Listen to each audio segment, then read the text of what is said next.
नमस्कार, आप देख रहे हैं न्यूज़ एट 10। मैं हूं अजय मिश्र। शुरुआत करते हैं हेडलाइंस के साथ। अब से थोड़ी देर में सहकारिता क्षेत्र की मजबूती पर चर्चा के लिए सभी राज्यों और केंद्र शासित प्रदेशों के सहकारिता मंत्रियों के साथ मंथन बैठक की होगी शुरुआत। केंद्रीय सहकारिता मंत्री अमित शाह करेंगे अध्यक्षता।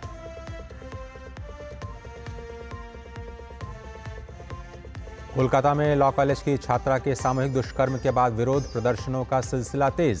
बीजेपी की जांच समिति करेगी अब पश्चिम बंगाल का दौरा।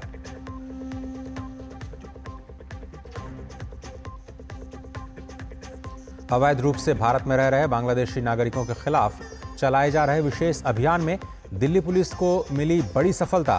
पूर्वी दिल्ली से 83 अवैध बांग्लादेशी नागरिक गिरफ्तार, 33 नाबालिग भी शामिल।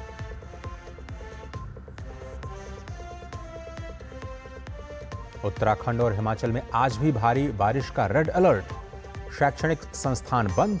आगामी 2 दिनों में मध्य और उत्तर पश्चिम भारत में भी तेज बारिश की संभावना। और अमेरिकी राष्ट्रपति डोनाल्ड ट्रंप का व्यय विधेयक सीनेट में आगे बढ़ा। डेमोक्रेट्स के साथ साथ कुछ रिपब्लिकन सांसद भी कर रहे हैं इस विधेयक का विरोध। चलिए इन सभी खबरों को देखते हैं विस्तार से।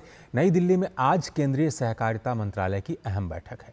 इस बैठक में सभी राज्यों और केंद्र शासित प्रदेशों के सहकारिता मंत्री सम्मिलित होंगे। बैठक की अध्यक्षता केंद्रीय सहकारिता मंत्री अमित शाह करेंगे। इस बैठक में सहकारिता मंत्रियों के साथ साथ सहकारिता विभागों के अतिरिक्त मुख्य सचिव, प्रमुख सचिव और सचिव भी शामिल होंगे। बैठक में सहकारी क्षेत्र को मजबूत करने और भविष्य की कार्य योजना पर चर्चा की जाएगी।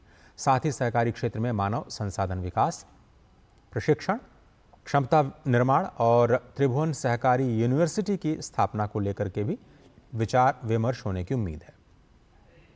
ये बैठक प्रधानमंत्री नरेंद्र मोदी के सहकार से समृद्धि के दृष्टिकोण को सामूहिक प्रयासों के माध्यम से आगे बढ़ाने के लिए साझा समझ और समन्वित रणनीति विकसित करने में मदद करेगी। कोलकाता लॉ कॉलेज में हुई दरिंदगी पर बीजेपी लगातार हमलावर है और मुख्यमंत्री ममता बनर्जी से इस्तीफा मांग रही है।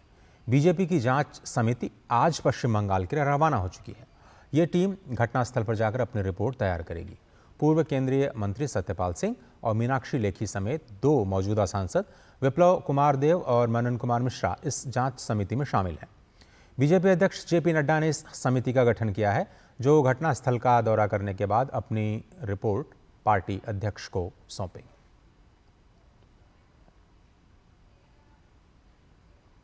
भाजपा द्वारा गठित इस जांच समिति के सदस्य सत्यपाल सिंह ने घटना को दुर्भाग्यपूर्ण बताया है। साथ ही ममता सरकार पर हमला करते हुए सत्यपाल सिंह ने घटना की राजनीतिकरण के बजाय न्याय पर जोर देने की बात कही। अभी लॉ कॉलेज के अंदर ऐसा हुआ है, मेन जो उसका आरोपी बताया जाता है और टीएमसी का सदस्य रहा अभी भी है। दूसरे लोगों के बारे में मैं नहीं एग्जैक्टली कह सकता नहीं है। तो किस प्रकार का जिस प्रकार की बयानबाजी वहाँ के टीएमसी के नेताओं के द्वारा की जा रही है, बेटी जो है कलकत्ता की बेटी हो या वेस्ट बंगाल के उत्सव की बेटी है, इसके ऊपर राजनीति करना ठीक नहीं है। ये उनके माइंडसेट को दर्शाता है। तो वहाँ कॉलेज के अंदर किस प्रकार का सिक्योरिटी का इंतजाम था, किस प्रकार से बाहर के लोग एक्सेस कंट्रोल नहीं था, गार्ड के रूप में ले जाकर के इस प्रकार का दुष्कर्म किया जाता है, इससे बड़ी दुर्भाग्य की बात और क्या हो सकती है। वहीं इस जांच समिति के सदस्य मीनाक्षी लेखी ने राज्य की ममता सरकार को लेकर के महिला सुरक्षा के मामले को लेकर के घेरा है। मीनाक्षी लेखी ने कहा कि जांच समिति सच का पता लगाएगी कि आखिरकार आपराधिक पृष्ठभूमि के बावजूद कथित आरोपी टीएमसी छात्र नेता को कॉलेज में प्रवेश ही क्यों दिया गया। देखिए, फैक्चुअल जांच होगी कि एक व्यक्ति जिसके ऊपर इतना सब पहले से वो आपराधिक घटनाओं में सम्मिलित रहा है और ऐसे में उसको इतने लंबे समय तक कैसे उस यूनिवर्सिटी कॉलेज में जाने दिया और क्या कुछ रहा। और इसमें जो सबसे बड़ी बात है वो यही है कि एक पश्चिम बंगाल में महिला मुख्यमंत्री है और बार बार इस तरीके की भयानक घटनाएं वहाँ घट रही हैं। तो इन्हीं सब विषयों को लेकर हमारी पूरी टीम जो है वो जा रही है। वहीं पश्चिम मेदिनीपुर में जिला भाजपा महिला मोर्चा ने कलकत्ता लॉ कॉलेज में कथित सामूहिक दुष्कर्म के विरोध में मशाल मार्च निकाला। मोर्चा के अध्यक्ष पारिजात सेन गुप्ता का कहना है कि आरजी-कर मेडिकल कॉलेज में जो कुछ घटना हुई उसकी यादें अभी भी ताज़ा हैं। कलकत्ता लॉ कॉलेज में फिर से वैसी ही घटना घटी है। बंगाल की स्थिति ऐसी आ गई है, जो छात्रा लॉ की विद्यार्थी है वो खुद की रक्षा नहीं कर पा रही। बीजेपी महिला मोर्चा ने मुख्यमंत्री ममता बनर्जी के शासनकाल में हो रही इस तरह की घटनाओं की निंदा की है और उनसे इस्तीफा मांगा है। अभी आरजी-कर का जो घटना हुआ था उसका याद अभी ताज़ा है। कलकत्ता में फिर एक वैसा ही बहुत ही गंदी तरीके से जो कांड हुआ है कस्बा लॉ कॉलेज में एक लॉ की स्टूडेंट के साथ, उसी के यूनियन का एक छात्र परिषद का जो लीडर है टीएमसी का, उसने एकदम से, जैसे कि सबको पता है कि ना बोलने का किसी को राइट नहीं है, गणतंत्र यहाँ पे है ही नहीं। ये टीएमसी का जो इच्छा है किसी भी चीज़ के लिए वो उनको किसी भी तरीके से हासिल करना है। ये जो कल्चर हो गया है सारे बंगाल में, उसी का ऊपर का नेता लोग जो है वो लोग इनको छूट दे रखा है कि आपको हम सब कुछ प्रोवाइड करेंगे, आप सिर्फ वोट हमारा करवाते रहिएगा। टीएमसीपी का छात्र यूनियन बजाय रहना चाहिए। और अब रुख करते हैं दिल्ली का। दिल्ली में अवैध रूप से भारत में रह रहे बांग्लादेशी नागरिकों के खिलाफ चलाए जा रहे विशेष अभियान के तहत पूर्वी दिल्ली पुलिस को बड़ी सफलता मिली है। पुलिस की कार्रवाई में पूर्वी जिले के मंडावली, मयूर विहार, कल्याणपुरी, गाजीपुर और आनंद विहार क्षेत्रों में 83 बांग्लादेशी नागरिकों को अब हिरासत में लिया गया है। इनमें 44 महिलाएं, 39 पुरुषों में 33 नाबालिग शामिल हैं। सभी दिल्ली में बिना वैध दस्तावेजों के रह रहे थे और जांच में इनके पास भारत में रहने और आने का कोई अधिकृत प्रमाण नहीं मिला। वहीं पूछताछ के दौरान पता चला कि ये लोग भारत बांग्लादेश सीमा के नदी मार्गों से अवैध रूप से देश में दाखिल हुए थे और विभिन्न झुग्गी बस्तियों में रह रहे थे। डीसीपी अभिषेक धानिया ने बताया कि इस कार्रवाई के लिए विशेष स्टाफ की टीम का गठन किया गया था। 24 जून को पूर्वी जिले के विभिन्न स्थानों पर छापेमारी की गई और गुप्त सूचनाओं और तकनीकी निगरानी के आधार पर इन सभी संदिग्धों को पकड़ा गया। इनके मोबाइल फ़ोन से बांग्लादेशी नागरिकता से संबंधित दस्तावेज, तस्वीरें और दूसरे डिजिटल साक्ष्य भी बरामद हुए। पुलिस ने बताया कि सभी पकड़े गए लोग बांग्लादेश के कुरीग्राम और टांगाइल जिलों के निवासी हैं और लंबे समय से दिल्ली में रह रहे थे।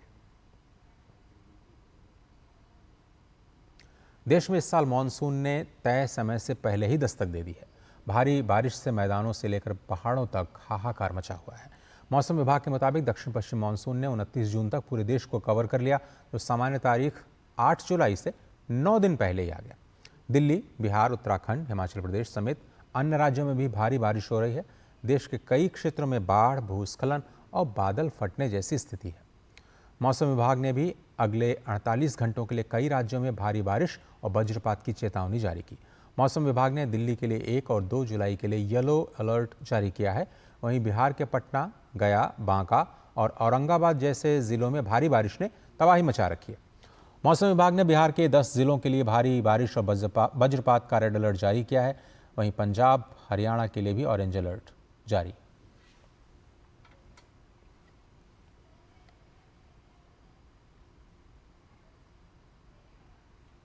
और मौसम विभाग ने उत्तराखंड के कई हिस्सों में आज भारी बारिश की चेतावनी जारी की है। आज प्रदेश के कई क्षेत्रों में भारी बारिश का रेड अलर्ट है। मौसम विज्ञान केंद्र के अनुसार आज देहरादून, नैनीताल, पौड़ी, टिहरी, उत्तरकाशी, रुद्रप्रयाग, चंपावत और उधम सिंह नगर में भारी बारिश हो सकती है।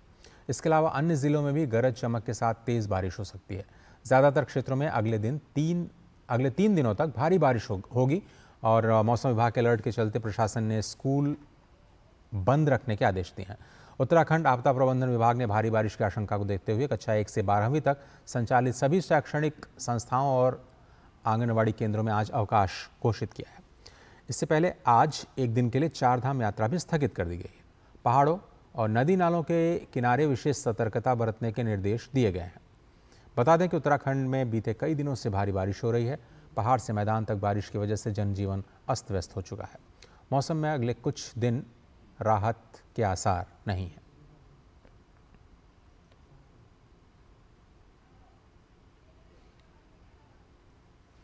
उधर हिमाचल प्रदेश में भी भारी बारिश कहर बरपा रही है। आज भी यहाँ के कई इलाकों में रेड अलर्ट है।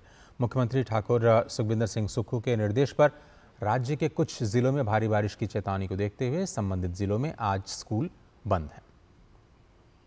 मौसम विभाग के अनुसार राज्य में अगले 24 घंटों के दौरान व्यापक वर्षा गतिविधि की संभावना है।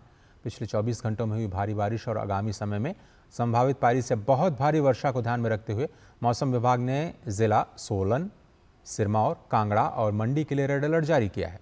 राज्य सरकार स्थिति पर लगातार निगरानी रखे हुए है और लोगों से अपील की है कि वे स्थानीय प्रशासन द्वारा जारी निर्देशों का पालन करें।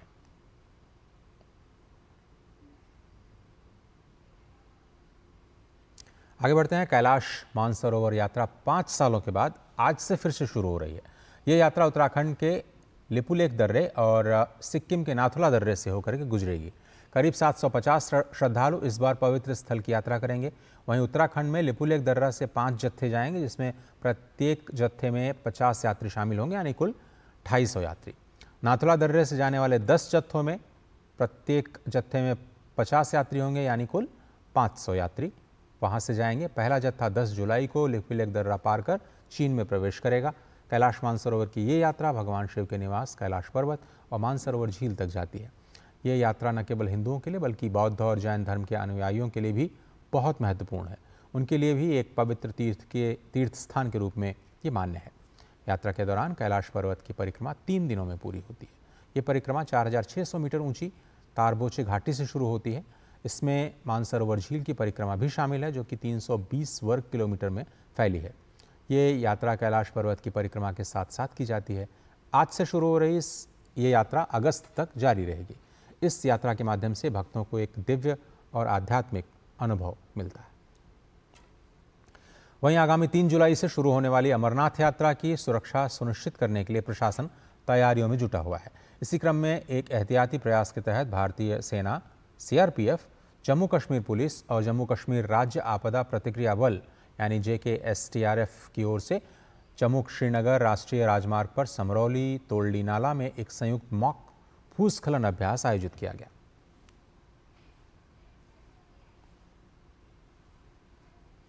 अमरनाथ में हमने different stakeholder, different security forces के बीच में कोऑर्डिनेशन चेक करने के लिए मॉक ड्रिल रखी गई थी, जो कि जैसे कि आपको पता है कि अमरनाथ यात्रा में लैंडस्लाइड आने का खतरा रहता है। उस टाइम पे रेस्पॉन्स पीरियड देखने के लिए, रेस्पॉन्स टाइम देखने के लिए ये मॉक ड्रिल रखी गई थी और ये मॉक ड्रिल जो है आज हमने बड़ी ही अच्छे तरीके से इसको खत्म किया। इसके साथ ही अमरनाथ यात्रा के लिए आज से तत्काल पंजीकरण प्रक्रिया भी शुरू होने के साथ बड़ी संख्या में श्रद्धालु जम्मू में प्रशासन द्वारा स्थापित विशेष केंद्रों में पहुंच रहे हैं। वर्तमान में उन श्रद्धालुओं के लिए पंजीकरण चल रहा है जिन्होंने अभी तक ऑनलाइन मोड से यात्रा के लिए पंजीकरण नहीं कराया था।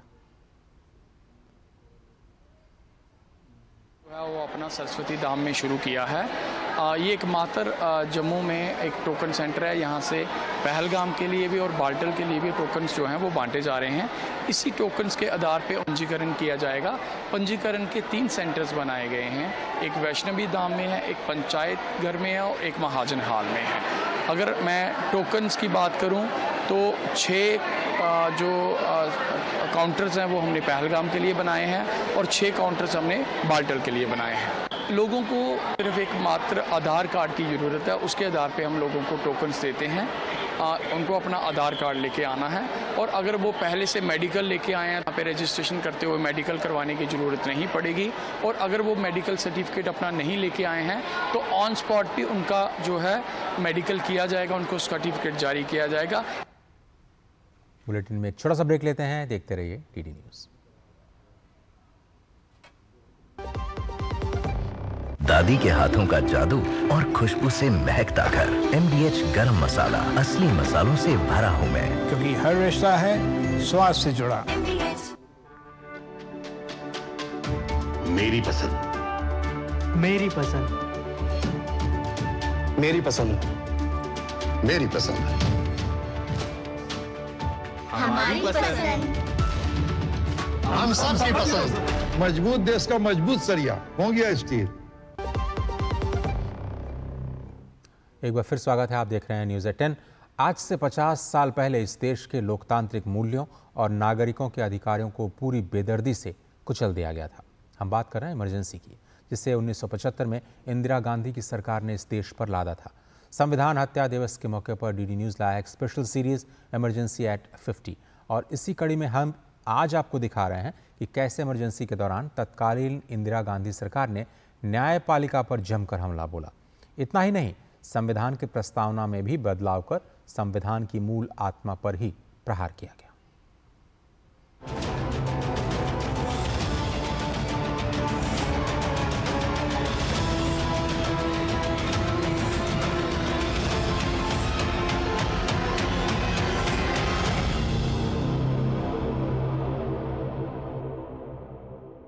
भाइयों और बहनों, राष्ट्रपति जी ने आपातकाल की घोषणा की है।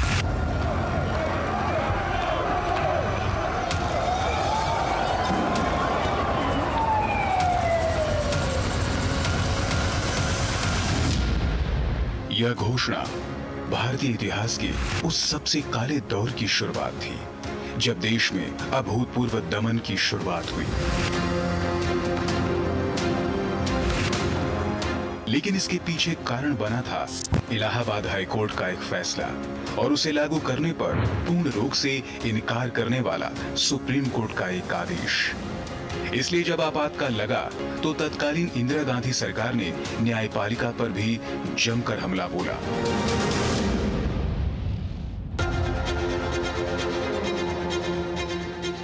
जून 1975 को इलाहाबाद हाई कोर्ट के जस्टिस जगमोहन लाल सिन्हा ने वो ऐतिहासिक फैसला सुनाया, जिसने 1971 में रायबरेली लोकसभा सीट से इंदिरा गांधी की जीत को अवैध घोषित कर दिया। इंदिरा गांधी ने इस फैसले के खिलाफ सुप्रीम कोर्ट में अपील की, जिसकी सुनवाई वैकेशन जज जस्टिस वी.आर. कृष्णा अय्यर ने की। 24 जून 1975 को उन्होंने हाई कोर्ट के फैसले पर पूर्ण रोक लगाने से इनकार कर दिया, जिसके बाद अगले ही दिन आपातकाल घोषित कर दिया गया। नतीजा, देश के लोकतंत्र पर लगा सबसे बदनुमा दाग। जो आतंक का माहौल था उसमें जजों को इतना जबरदस्त डराया गया। एएन रे का केस पहले से ही चल रहा था, यानी 7-8 जजों को सुपरसीड करके जो एएन रे को चीफ जस्टिस बनाया था, तो ऐसे भी जुडिशरी डरी हुई थी। तो जबलपुर का एक केस है जिसमें जीने का अधिकार भी जुडिशरी के माध्यम से इंदिरा गांधी सरकार ने नागरिकों से छीन लिया था।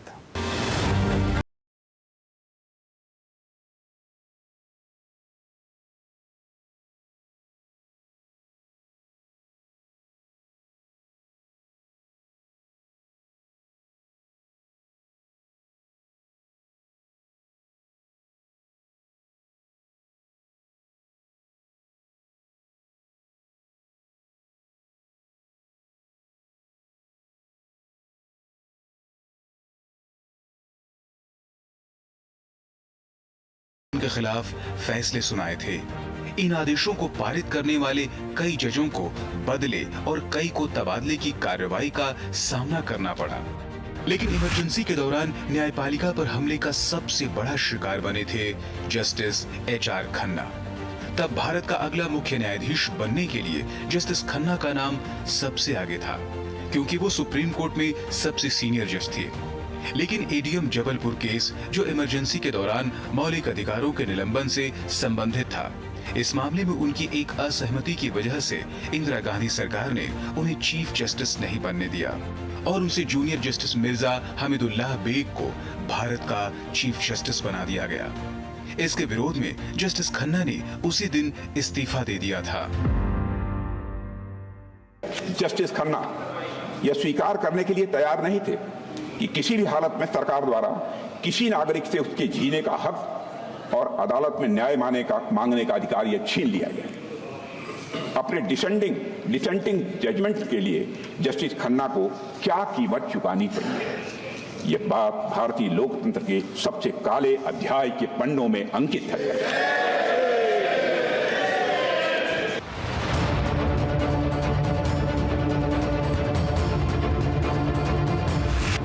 इंदिरा गांधी पर तानाशाही इस कदर हावी हो गई थी कि उन्होंने इस दौरान संविधान में भी कई बदलाव कर डाले। संविधान में 38वां संशोधन कर न्यायपालिका से आपातकाल की न्यायिक समीक्षा का अधिकार छीन लिया। 39वां संशोधन कर अदालत से प्रधानमंत्री पद पर नियुक्त व्यक्ति के चुनाव की जांच करने का अधिकार ही छीन लिया गया था। लेकिन सबसे हैरान कर देने वाला था 42वां संशोधन, जिसमें अनुच्छेद 368 के तहत एक साथ 40 अनुच्छेदों को बदला गया और अपने हिसाब से मिनी संविधान ही तैयार कर लिया गया।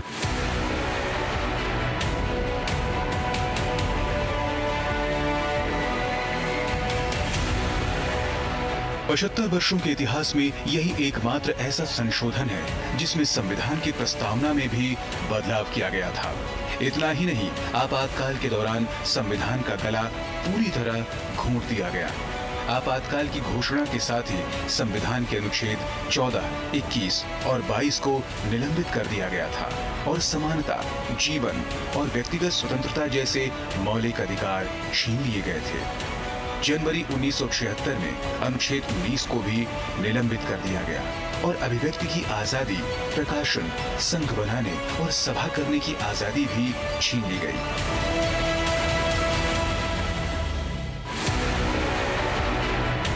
मतलब लोकतंत्र में जनमत से डरी इंदिरा जो भी कर रही थी, कुछ भी संविधान के हिसाब से नहीं था।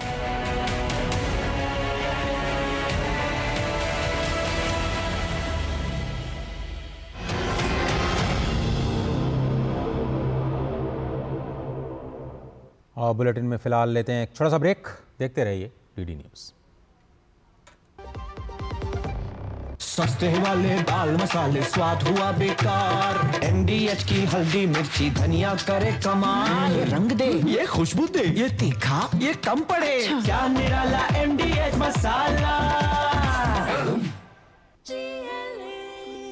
जो लक्ष्य चुना था समझ आने लगा है। GLA यूनिवर्सिटी, उच्च लक्ष्यों की निश्चित प्राप्ति।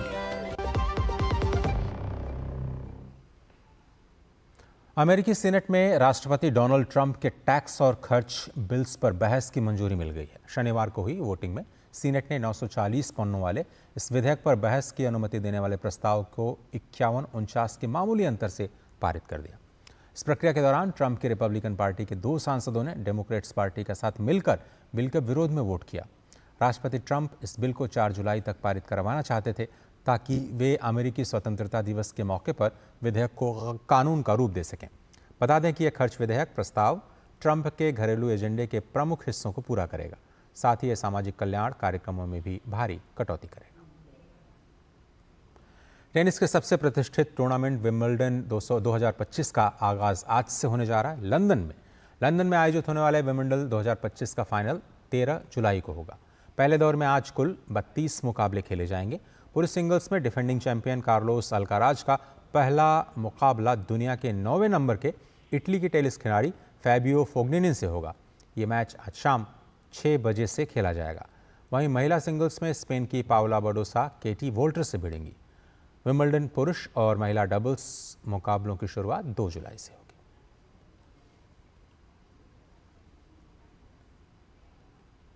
और चलते चलते आपको बताएं कि race walk athlete Priyanka Goswami का मानना है कि पिछले कुछ सालों में खेल के क्षेत्र में अभूतपूर्व कार्य हुए हैं, जिसका नतीजा पदकों के रूप में सामने है। हमारे संवाददाता सुशील कुमार के साथ बातचीत में उन्होंने कहा कि बेंगलुरु स्थित भारतीय खेल प्राधिकरण नेताजी सुभाष दक्षिणी केंद्र खिलाड़ियों के प्रशिक्षण में अहम भूमिका निभा रहा है। आपको छोड़े जाते हैं इस खास बातचीत के साथ। नमस्कार।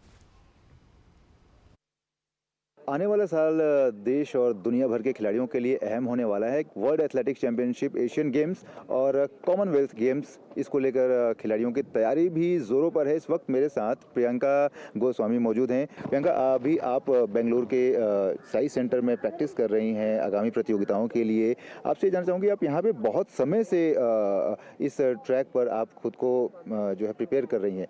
इसके बारे में बताइए, इसकी खासियत क्या है और एक खिलाड़ी को तैयार करने में क्या अहम भूमिका है इसकी? जैसा कि मेरी करियर की शुरुआत हुई थी यहीं इसी सेंटर से हुई है कि मैंने अच्छा रिजल्ट देना जो शुरू किया है। मैंने तो काफ़ी चेंजेस इधर देखे हैं, जैसे कि ये जिस ट्रैक पे मैं अभी खड़ी हूँ ये पहले सैंडर होता था ब्लैक कलर में, थोड़े टाइम पहले ये ट्रैक भी बना है और नीचे भी एक सिंथेटिक ओल्ड ट्रैक है हमारा और मिट्टी का ट्रैक होता है। तो हमें चेंजेस भी होते रहते हैं, जैसे कभी कभी ट्रेनिंग ट्रैक पे होती है, कभी रोड पे होती है, कभी मिट्टी के ट्रैक पे, तो काफ़ी हर चीज़ में हमें हेल्प मिलती है यहाँ पे। हमने देखा यहाँ पर एक छोटी बात का ध्यान रखा गया, चाहे स्पोर्ट्स साइंस हो, चाहे आप लोगों की डाइट हो या और साइंटिफिक तरीके से एक खिलाड़ी को किस तरह से तैयार किया जाए, हर एक चीज़ का ध्यान रखा गया है।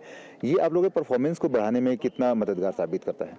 जैसा कि हम ऑफ सीज़न में बाद में घर से रेस्ट करके या किसी कंपटीशन की तैयारी करने के लिए दोबारा से आते हैं सेंटर में, तो सबसे पहले हमारे टेस्ट लिए जाते हैं, जैसा ब्लड टेस्ट हो गया और उसके हिसाब से हमारी न्यूट्रिशन डाइट प्लान बनाए जाते हैं, हमारे ब्लड में क्या क्या हमारी कमियां हैं और जैसा कि हमारे बॉडी मसल्स कहाँ भी हम लोग खड़े हैं और क्या कैसे इम्प्रूव करना है, तो उसके लिए रिपोर्ट आने के बाद साइंस एसएनसी होती है उसको इम्प्रूवमेंट करने के लिए।